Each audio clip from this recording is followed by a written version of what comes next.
श्रीमद्भागवत महापुराण के प्रथम स्कंद का चतुर्थ अध्याय। महर्षि व्यास का असंतोष। व्यास जी कहते हैं, उस दीर्घकालीन सत्र में सम्मिलित हुए मुनियों में विद्या वयोवृद्ध कुलपति ऋग्वेदी शौनक जी ने सूत जी की पूर्वोक्त बात सुनकर उनकी प्रशंसा की और कहा। शौनक जी बोले, सूत जी, आप वक्ताओं में श्रेष्ठ हैं तथा बड़े भाग्यशाली हैं। जो कथा भगवान श्री सुखदेव जी ने कही थी, वही भगवान की पुण्यमयी कथा कृपा करके आप हमें सुनाइए। वह कथा किस युग में, किस स्थान पर और किस कारण से हुई थी? मुनिवर श्री कृष्ण द्वैपायन ने किसकी प्रेरणा से इस परमहंसों की संहिता का निर्माण किया था? उनके पुत्र सुखदेव जी बड़े योगी, समदर्शी, भेदभाव रहित, संसार निद्रा से जगे एवं निरंतर एकमात्र परमात्मा में ही स्थिर रहते हैं। वे छिपे रहने के कारण मूढ़ से प्रतीत होते हैं। व्यास जी जब सन्यास के लिए वन की ओर जाते हुए अपने पुत्र का पीछा कर रहे थे, उस समय जल में स्नान करने वाली स्त्रियों ने नंगे सुखदेव को देखकर तो वस्त्र धारण नहीं किया, परंतु वस्त्र पहने हुए व्यास जी को देखकर लज्जा से कपड़े पहन लिए थे। इस आश्चर्य को देखकर जब व्यास जी ने उन स्त्रियों से इसका कारण पूछा, तब उन्होंने उत्तर दिया कि आपकी दृष्टि में तो अभी स्त्री पुरुष का भेद बना हुआ है, परंतु आपके पुत्र की शुद्ध दृष्टि में यह भेद नहीं है।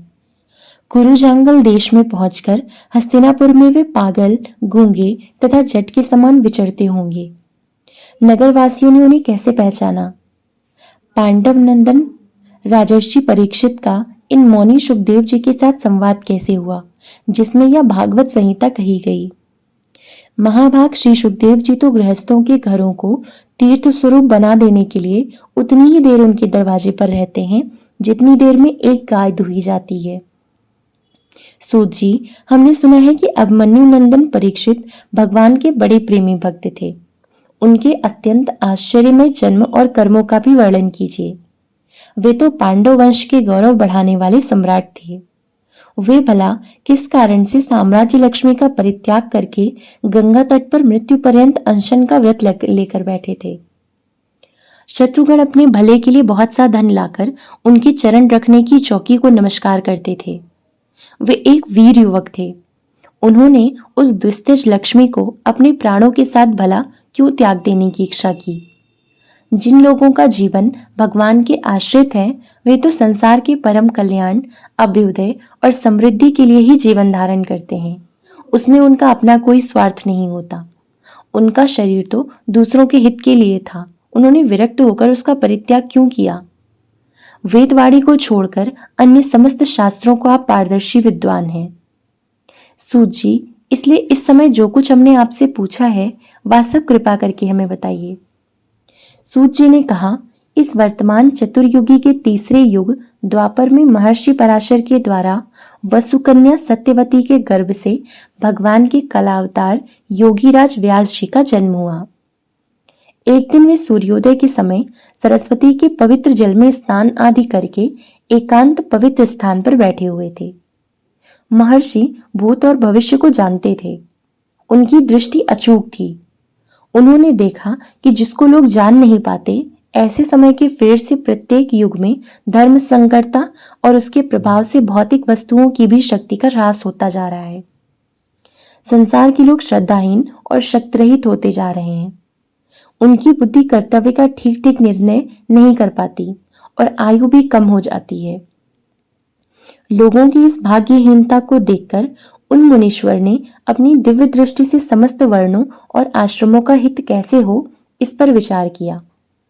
उन्होंने सोचा कि वेदोक्त चातुर्होत्र कर्म लोगों का हृदय शुद्ध करने वाला है।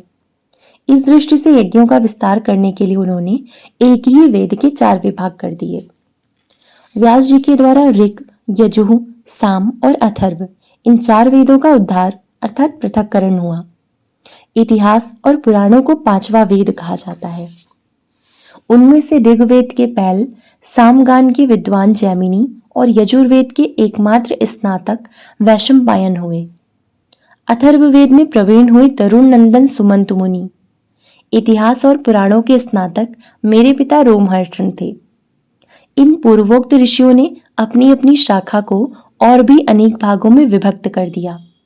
इस प्रकार शिष्य, प्रशिष्य और उनके शिष्यों द्वारा वेदों की बहुत सी शाखाएं बन गई। कम समझ वाले पुरुषों पर कृपा करके भगवान वेद व्यास ने इसलिए ऐसा विभाग कर दिया कि जिन लोगों को स्मरण शक्ति नहीं है या कम है, वे भी वेदों को धारण कर सकें।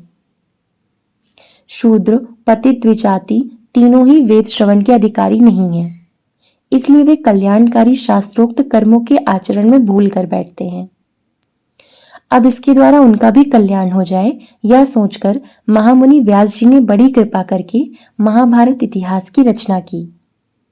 शौनक आदि ऋषियों, यद्यपि व्यास जी इस प्रकार अपनी पूरी शक्ति से सदा सर्वदा प्राणियों के कल्याण में ही लगे रहे, तब भी उनके हृदय को संतोष नहीं हुआ।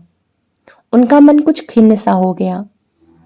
सरस्वती नदी के पवित्र तट पर एकांत में बैठकर धर्मवेत्ता व्यास जी मनी मन विचार करते हुए इस प्रकार कहने लगे। मैंने निष्कपट भाव से ब्रह्मचर्य आदि व्रतों का पालन करते हुए वेद, गुरुजन और अग्नियों का सम्मान किया है और उनकी आज्ञा का पालन किया है। महाभारत की रचना के बहाने मैंने वेद के अर्थ को खोल दिया है, जिससे स्त्री, शूद्र आदि भी अपने अपने धर्म कर्म का ज्ञान प्राप्त कर लेते हैं। यद्यपि मैं ब्रह्म तेज से संपन्न एवं समर्थ हूं, तब भी मेरा हृदय कुछ अपूर्ण काम सा जान पड़ता है। अवश्य ही अब तक मैंने भगवान को प्राप्त कराने वाले धर्मों का प्राय निरूपण नहीं किया है। वे ही धर्म परमहंसों को प्रिय हैं और वे ही भगवान को भी प्रिय हैं। हो न हो, मेरी अपूर्णता का यही कारण है। श्री कृष्ण द्वैपायन व्यास इस प्रकार अपने को अपूर्ण सा मानकर जब खिन्न हो रहे थे, उसी समय पूर्वोक्त आश्रम पर देवर्षि नारद जी आ पहुंचे। उन्हें आया देख व्यास जी तुरंत खड़े हो गए। उन्होंने देवताओं के द्वारा सम्मानित देवर्षि नारद की विधि पूर्वक पूजा की। इति श्रीमद् भागवते महापुराणे पारमहंस्यायां संहितायां प्रथम स्कंदे नैमिषि उपाख्याने चतुर्थ अध्यायः। ओम नमो भगवते वासुदेवाय। जय श्री राधे कृष्ण।